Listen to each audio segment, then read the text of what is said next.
Hey, did you know that today is Flag Day? Yeah, I kind of didn't either. Oh well.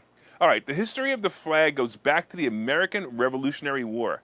In the beginning of the war, the colonists didn't have a united single flag. They instead had flags of each of the colonies. This, of course, was confusing, but also think about it. It also could cause a problem for morale.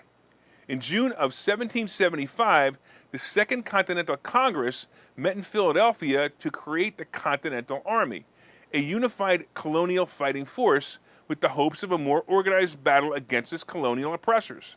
This led to the creation of what was essentially the first American flag in the continental colors.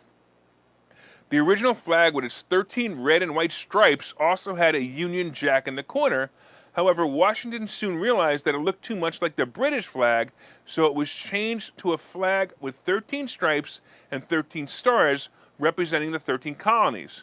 The stars were a representation of what was called a new constellation of stars, and over 100 years later, in 1916, President Woodrow Wilson marked the anniversary of that decree by officially establishing June 14th as Flag Day, and that's today.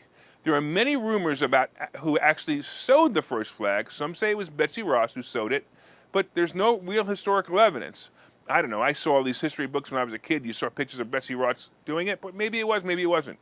But it has been confirmed, however, that Francis Hopkinson, a delegate from New Jersey, who also designed the Continental money used at the time, and also was one of the signers of the Declaration of Independence, was the actual designer of the American flag. Of course, there are many flag codes that range from how a flag should be hung to basically respect for the flag. And of course, there are standard dimensions for the flag as well. It's pretty obvious that most Americans have no regard for these rules of flag code, and mostly, I gotta tell you, it's out of ignorance, not disrespect. The ones who, of course, who disrespect the flag at a protest by burning it or throwing it to the ground are actually criminals according to the law. Unfortunately, treasonous acts like this are no longer punished, and the anti-American criminals are just left to destroy this great symbol at will.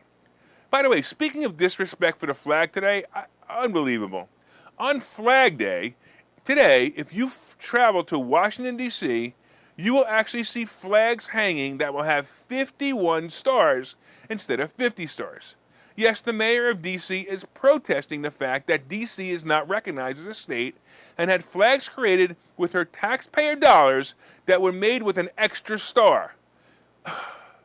The extent of disrespect of liberals never ceases to amaze me. Oh, and just remember that the proper Pledge of Allegiance on the flag will always include the words, "One nation under God." Of course, now that schools don't say the pledge anymore, most children don't even know it exists anyway. Listen, today, when you pass a flag, take a moment to think of the people who sacrificed to give us the freedoms that we still have today. With all our problems, this is still the only country I'd want to live in.